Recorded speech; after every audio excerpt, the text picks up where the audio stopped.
ஓம் சாயிரா சாயிரா ஓம் சாயிரா சாயிரா ஓம் சாயிரா சாயிரா அன்பே சாயிரா பேரன்பே சாயிரா அகிலம் தளிக்க ஆத்மா விழிக்க அனுதினம் சாயிரா எங்கள் அன்பே சாயிரா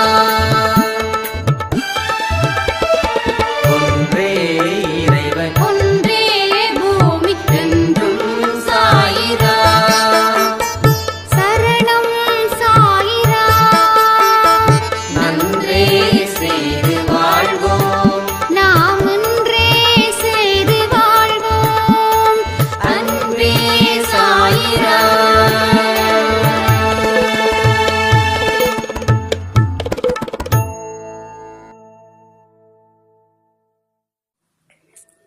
என் அன்பு குழந்தையே, வாழ்க்கை அமைதியானதுதான்.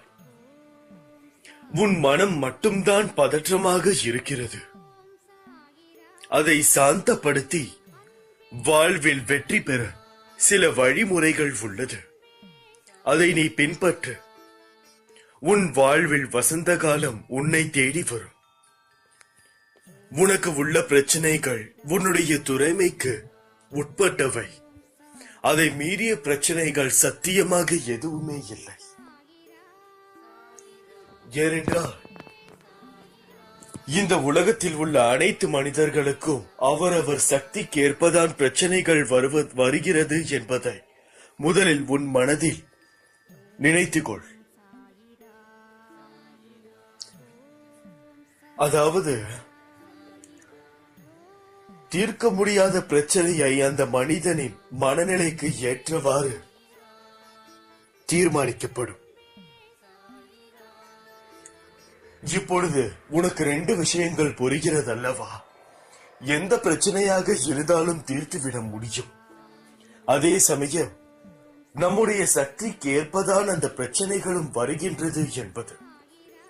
அப்போது இந்த பிரச்சனையை உன்னால் மட்டும்தான் சமாளிக்க முடியும்.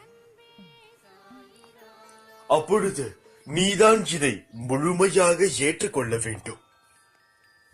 அப்போதுதான் அது முழுமையடையவும் கூட செய்யும். இல்லையெனில் இதனுடைய பிசிறு என்றோ ஒரு நாள் உன்னை தட்டி கொண்டேதான் இருக்கும். அதை முழுவதுமாக அனுபவிப்பதன் மூலம் நீ கற்று தேர்ந்தெடுக்கும் பாடத்தை நிச்சயமாக ஒரு பெரிய பாடம் என்பதை புரிந்து கொள். இந்த உலகத்தில் உள்ள அனைவருமே ஒரு பிரச்சனை இருக்கத்தான் செய்கிறது. காசு இருப்பவனுக்கு நிம்மதி இல்லை என்ற பிரச்சனை, நிம்மதியாக இருப்பவனுக்கு காசு இல்லையே என்ற பிரச்சனை. இதில் இதுதான் பெரிய பிரச்சனை, அதுதான் பெரிய பிரச்சனை என்பது விஷயம் கிடையாது. இரண்டுமே ஒரு மனிதனுக்கு சமமான அளவு தேவை. முழுமையாக பணத்தை வைத்திருப்பவனுக்கு இரவு நிம்மதியாக தூங்க முடியாத பிரச்சனை. ஏனென்றால் அவனுடைய இந்த நிலை என்றாவது ஒரு நாள் மாறிவிடுமோ என்ற ஒரு கவலை. நன்றாக வாழ்ந்துவிட்ட மனிதர்கள் யாராலோ அவர்களால் பணம் இல்லாமல் இருக்க முடியாது. ஏனென்றால் அவர்களை கூறி தப்பு இல்லை. அவர்கள் அப்படி வாழ பழகிவிட்டார்கள் என்பதுதான் உண்மை. நன்றாக வாழ்ந்துவிட்ட யாரும் ஒருவர் பணம் இல்லாமல் வாழ்வது மிகவும் கடினம். அப்படி இருக்கையில் நாம் அதையும் ஏற்றுக்கொண்டு பொறுமையாக சமாளிப்பதே புத்திசாலித்தனம். ஆகவே உங்களிடம் எது இல்லை என்று கவலைப்படுவதை விட எது இருக்கிறதோ அதை நினைத்து பெருமைப்படுங்கள். உங்களுக்கு மிகப்பெரிய சொத்து ஒன்று உள்ளது. இங்குள்ள அனைத்து மனிதர்களுக்கும் தன்னுடைய உடம்பு. உங்களுடைய கை கால்கள் மிகவும் சிறப்பாக வேலை செய்கின்றன. உங்கள் கண்களோ அதற்கு மேல் மோசமானவையை கூட மிகவும் அழகாக உங்களுக்கு காட்டுகின்றன. உங்களுக்கே வடிவம் கொடுத்தது உங்களுடைய உடம்புதான். இந்த உடம்பை வைத்து நீங்கள் என்னவென்னவெல்லாம் செய்ய முடியும் என்று யோசித்து பாருங்கள். இதில் மிகவும் பெரிய விஷயம் என்னவென்றால், நமக்கும் மூளை என்று ஒன்று உள்ளது. அதை வைத்து எவ்வளவு வேண்டுமானாலும் சாதிக்கலாம், எது வேண்டுமானாலும் சாதிக்கலாம். ஒரு விஷயம் என்று எடுத்தால் அதில் நல்லது கெட்டது என உள்ளது. நாம் எதை தேர்ந்தெடுக்கிறோம் என்பதில் தான் உள்ளது நம்முடைய வாழ்க்கை. நல்ல காரியத்தில் செயல்பட்டால் முதலில் கொஞ்சம் கஷ்டமாக தான் இருக்கும். இருந்தாலும் அதை முடிக்கும் போது முழுமையாக பயன்பெறுவாய் நீ. உன்னால் 20-30 குடும்பங்கள் உணவு உண்ணுகிறார்கள் என்றால் அதைவிட மிக பெரிய சந்தோஷம் எதுவுமே இல்லை என்பதுதான் உண்மை. ஆகையால் நீங்கள் ஒருவரும் உங்களுக்காக மட்டும் இல்லாமல் உங்களை நம்பி ஒரு 20 குடும்பங்கள் இருக்கிறது என்ற கடமையோடு செயல்படுங்கள். உங்களால் நிச்சயம் வெற்றி காண முடியும். நீங்கள் அனைவரும் ஒரு 20 குடும்பத்திற்கோ அதற்கு மேலேயோ உணவு போட வேண்டும் என்று நினைவுங்கள். அவர்களுக்கு நீங்கள் வேலை கொடுக்க வேண்டும் என்ற லட்சியத்தோடு நீங்கள் முன்னேறுங்கள். நிச்சயமாக உங்களுடைய கனவு எல்லாம் கூடிய விரைவில் காலமாக மாறும்.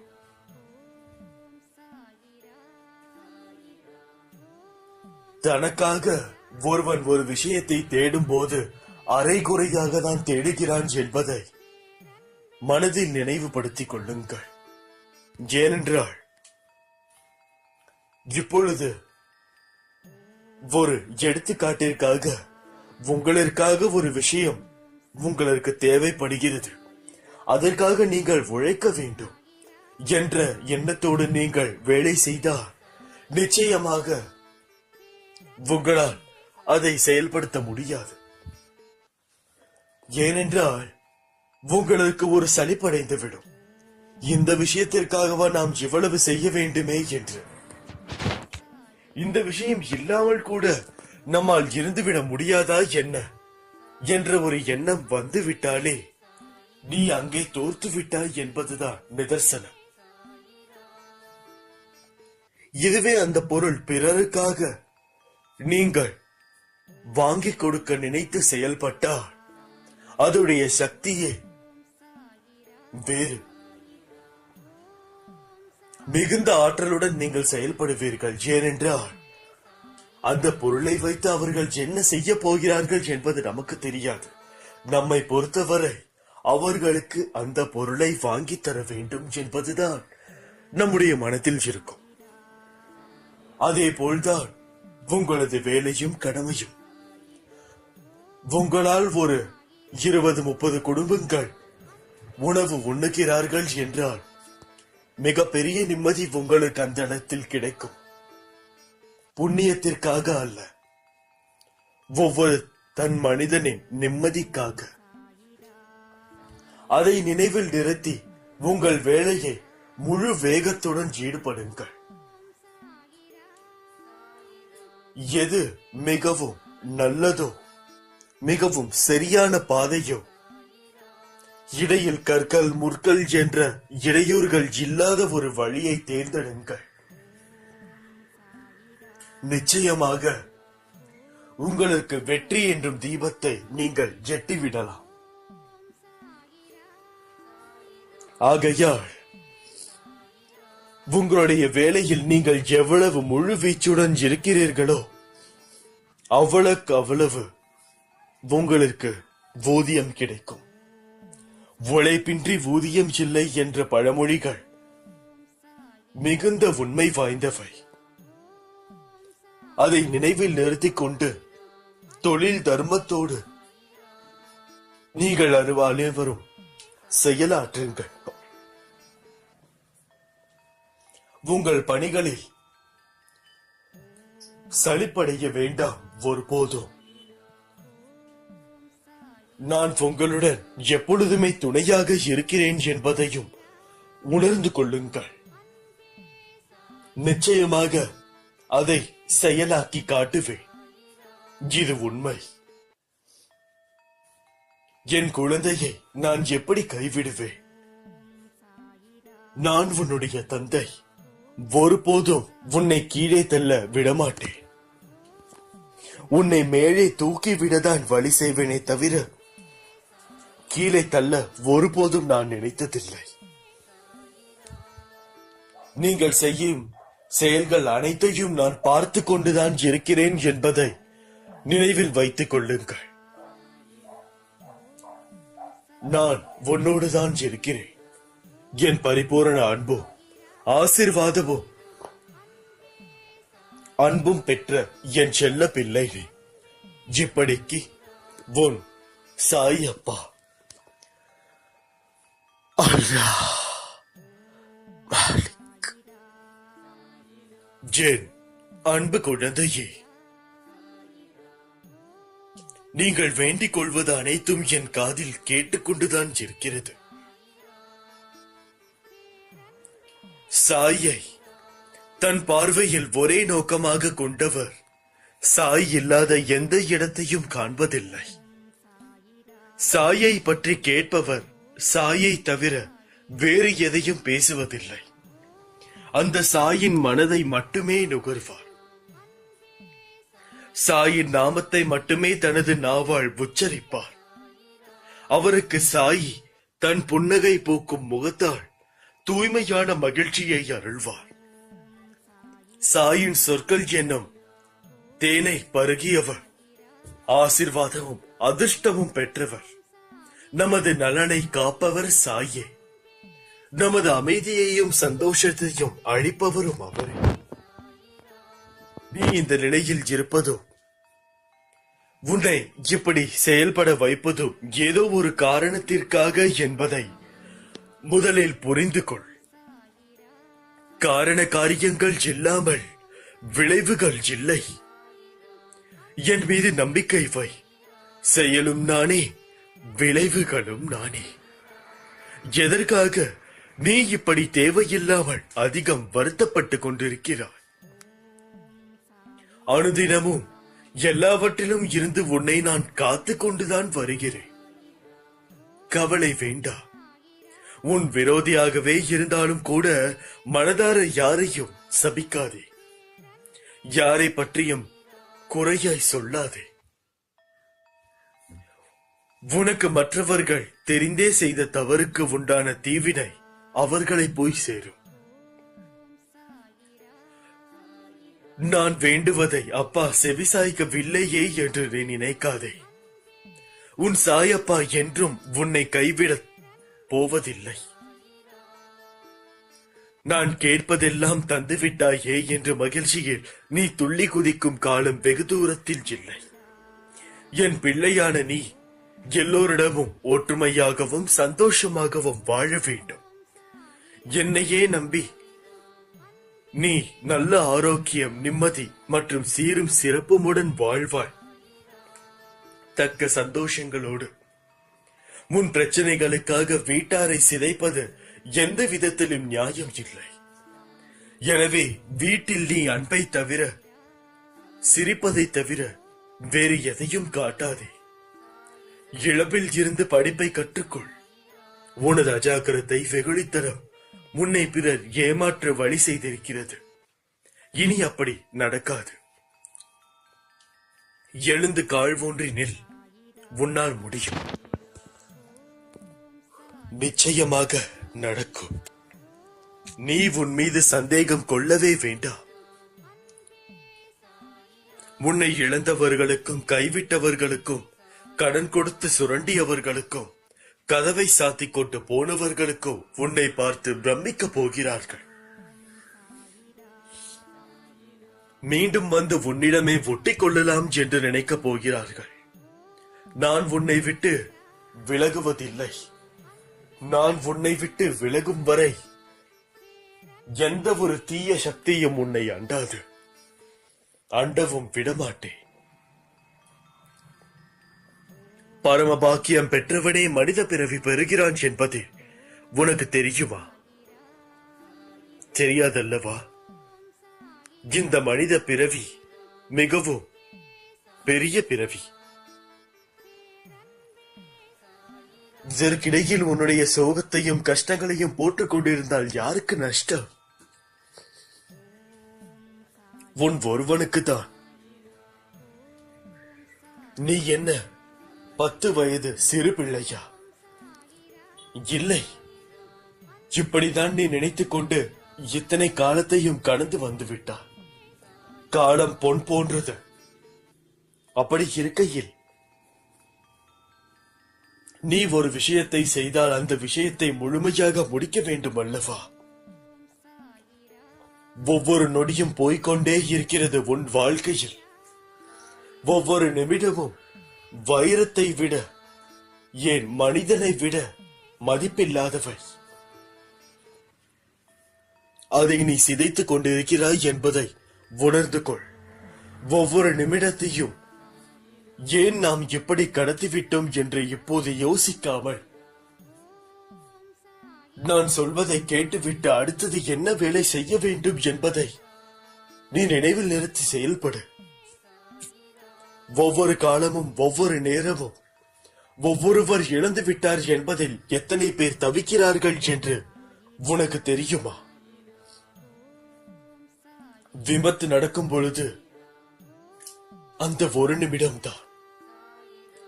நீ இழந்த அந்த ஒரு நிமிடத்தை அவன் பெற்றிருந்தான் என்றால் இன்று அவனுடைய கைகளோ கால்களோ போயிருக்காது.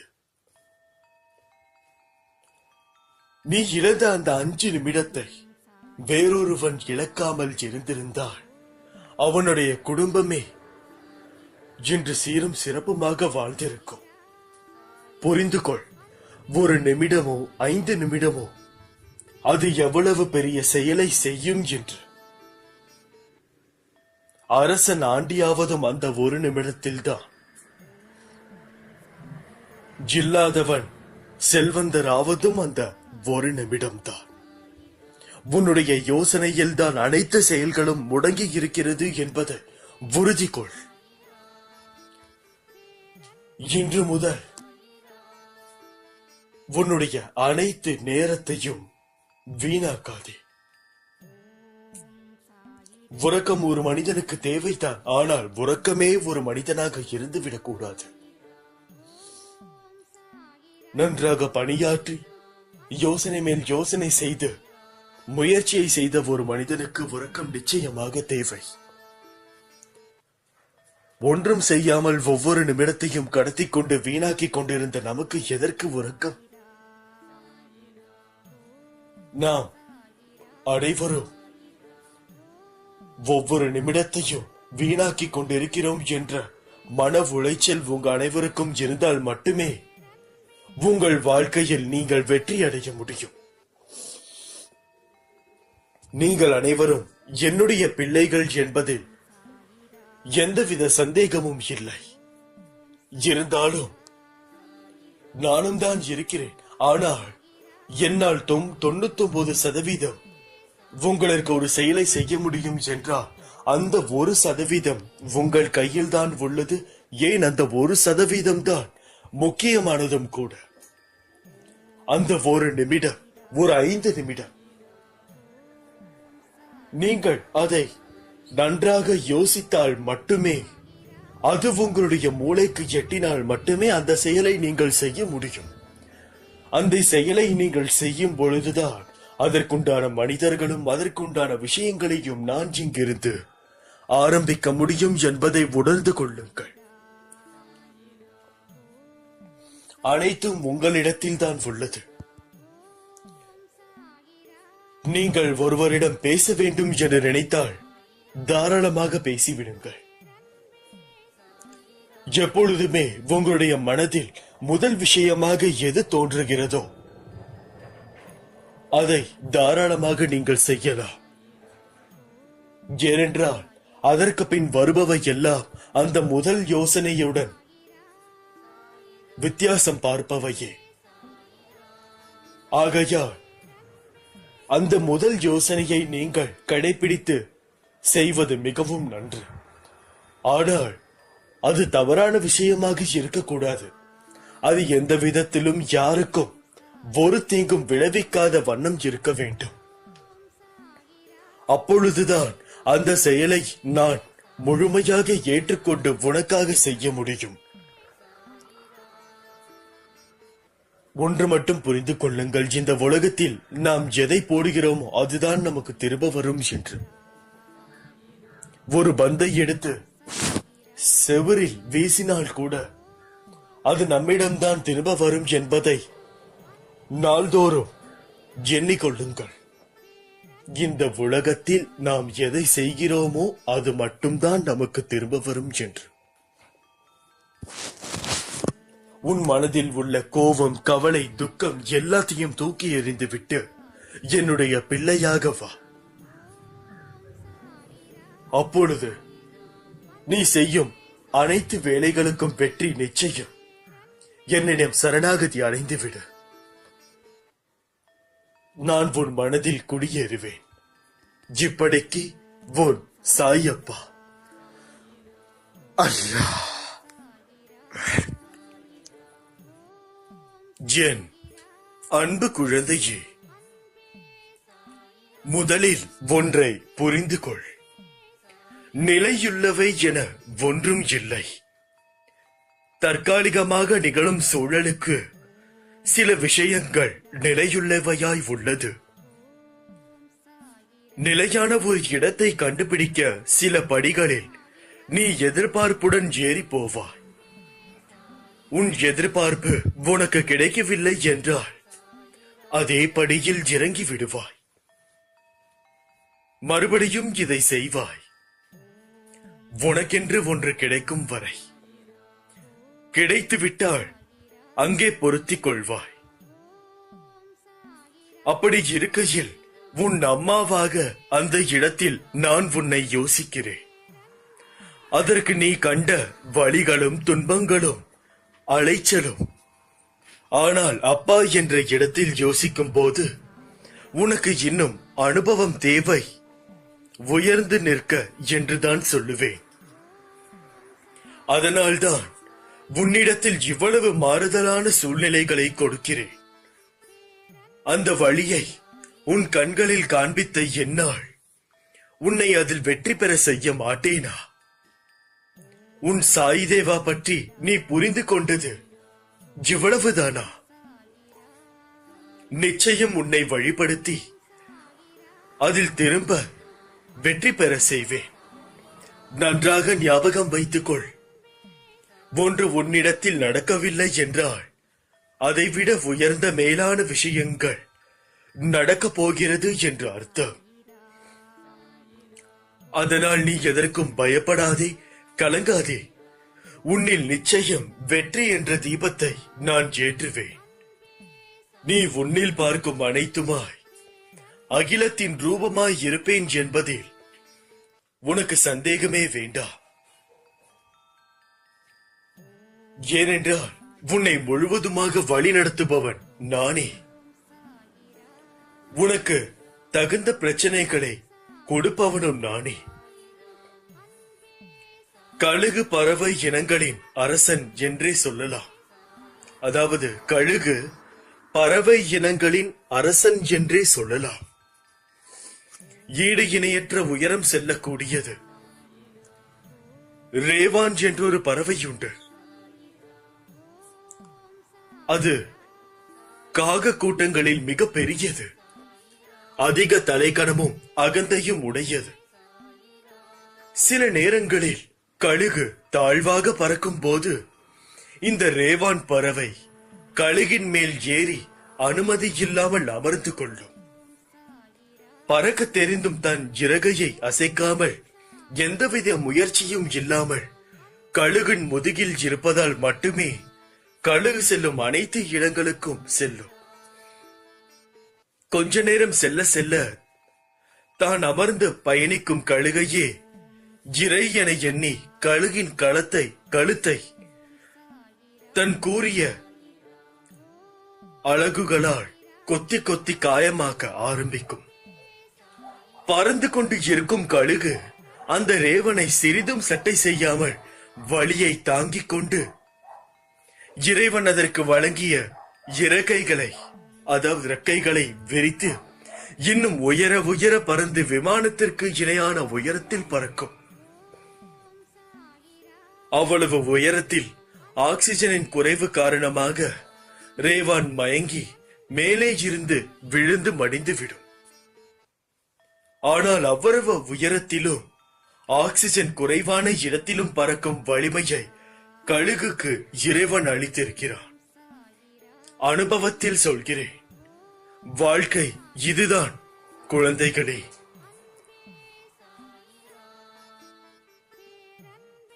நான் ஒருவருக்கும் ஒரு சிறப்பு தகுதியை வழங்கி இருக்கிறேன். உங்கள் நிழலை அண்டி பிழைத்து பின் உங்களை அழிக்க துடிப்போருக்கு ரேவனின் நிலைதான் வரும். நாம் சாயிநாதரின் குழந்தைகள். அவர் கொடுத்த ரெக்கையை உபயோகித்து இன்னும் உயர பரப்போம். தீமை தானே அழிவை தேடும், நன்மை என்றும் நிலைத்து வாழும். நரகாசுரனை வதம் செய்ய நம் கண்ணன் பிறந்திருக்கிறான். தீய எண்ணங்கள் நரகாசுரன், நற்சிந்தனைகளே நம் மாய கண்ணன். நல்லவை சூழ் உலகு நம்முடையது. வாழ்வோ இன்னமும் சிறப்பாக. நீ எடுக்கும் முடிவுதான் நீ யார் என்பதை தீர்மானிக்கும். அதுவே உன் வாழ்க்கையையும் தீர்மானிக்கும். மனம் திருப்தியே அடையவில்லை என்றால் உன்னால் வெற்றி பெற முடியாது. முதலில் நான் நன்றாக இருக்கிறேன் என்று உனக்குள் நீ சொல்லிக்கொள். அப்பொழுதுதான் நீ செய்யும் செயலில் உன்னால் கவனம் செலுத்த முடியும். உனக்கு இப்பொழுது இருக்கும் மனக்குழப்பத்தில் இருந்தும் வெளியே வருவாய். எச்செயலிலும் முழு கவனம் செலுத்தும் போது மட்டுமே அதில் உள்ள நிறை குறையை புரிந்து கொள்ள முடியும். உன் எண்ணங்களை பொறுத்தே இந்த உலகத்தின் மீதான உன் பார்வை இருக்கும். சிலரின் வாழ்க்கை இந்த உலகத்தில் எப்படி வாழ வேண்டும் என்று கற்றுத் தருகிறது. சிலரின் வாழ்க்கை இந்த உலகத்தை எப்படி வாழக்கூடாது என்று கற்றுத் தருகிறது. கோபங்களை குறைத்தும் சந்தோஷங்களை அதிகரித்தும் காட்டும் முகங்களை தொலைக்காமல் நிரந்தரமாக தக்க வைத்துக் கொள்ளுங்கள். வாழ்வதெல்லாம் வாழ்க்கை அல்ல. அன்போடு பேசி பண்போடு பழகி நேர்மையுடன் நடந்து உண்மையுடன் உழைத்து வாழ்வதுதான் வாழ்க்கை. நம் உழைப்பில் இருக்கும் கஷ்டத்தை பார்க்காமல் நாம் வேலை செய்தால் போதும். வெற்றி கிட்டும், சந்தோஷம் தானாக வரும். அடுத்தவரை காயப்படுத்தும் முன் நீ அந்த கஷ்டத்தை அனுபவித்த போது ஏற்பட்ட மனக்காயங்களை நினைத்து பார். வாழ்க்கையில் ஆசைப்பட்ட எல்லாமே கிடைப்பதும் இல்லை. கிடைத்ததை வைத்து வாழ். கவலை கொள்ளாதே. இந்நிலை கூடிய விரைவில் மாறும். நான் எப்பொழுதுமே உனக்கு நிழலாக இருக்கிறேன் என்பதை மட்டும் நீ மனதில் தீர்க்கமாக வைத்துக் கொள்ள வேண்டும். மனதில் உள்ள சங்கடங்களை மறைத்துக் கொண்டு எத்தனை நாட்களுக்கு தான் வாழ்வது? உன் மனதில் இருந்த நிம்மதியை எப்போதோ இழந்து விட்டாய் நீ. அமைதி வெறும் வார்த்தைகளில் இருக்கிறதே தவிர உன் மனதில் இல்லையே. வெளியே சொன்னால் கௌரவம் போய்விடும் என நினைத்து மனதில் பூட்டிய விஷயங்கள் இன்று உடலையும் சேர்த்து பாதிக்கும் நிலைக்கு உன்னை தள்ளி இருக்கிறது.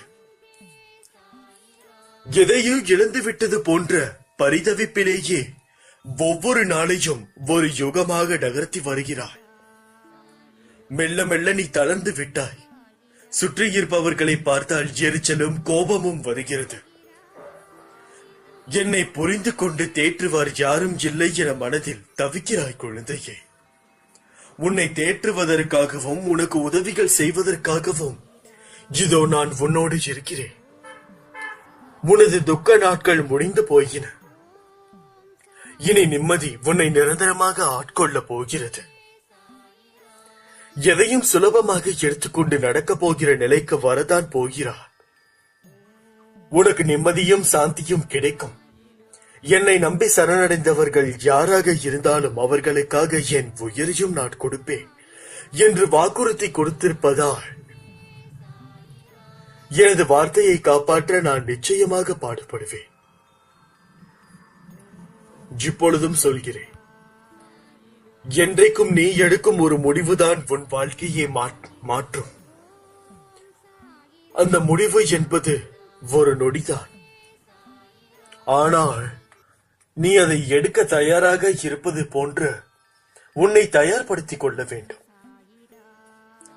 கருமங்களை குறைத்துக் கொள்ள வழி அதை தைரியமாக அனுபவிப்பதே. நீங்கள் எப்போதும் என்னை நினைத்துக் கொண்டிருந்தால், என்பால் நம்பிக்கை கொண்டிருந்தால், அதை அனுபவிக்கும் சக்தியை நான் கொடுக்கிறேன். அது துன்பம் என்ற எண்ணம் உங்களில் ஏற்படாமல் நான் செய்கிறேன். உன்னில் இருக்கும் நானே அதை சுமக்கிறேன். நீ மேலும் மேலும் பயம் கொள்ள தேவையே இல்லை.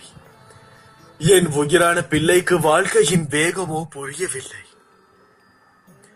தண்ணீர் எப்படி கீழே சிந்தினால் மிகவும் எளிதாக சீக்கிரமாக காய்கிறதோ அதுபோல்தான் வாழ்க்கையும்.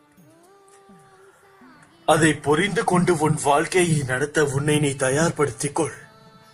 உன் நிழலாக நான் என்றும் உன் அருகில்தான் உள்ளேன்.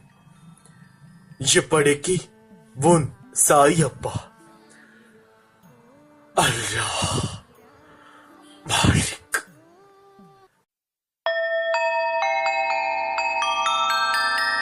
ஓம் சாயிரா.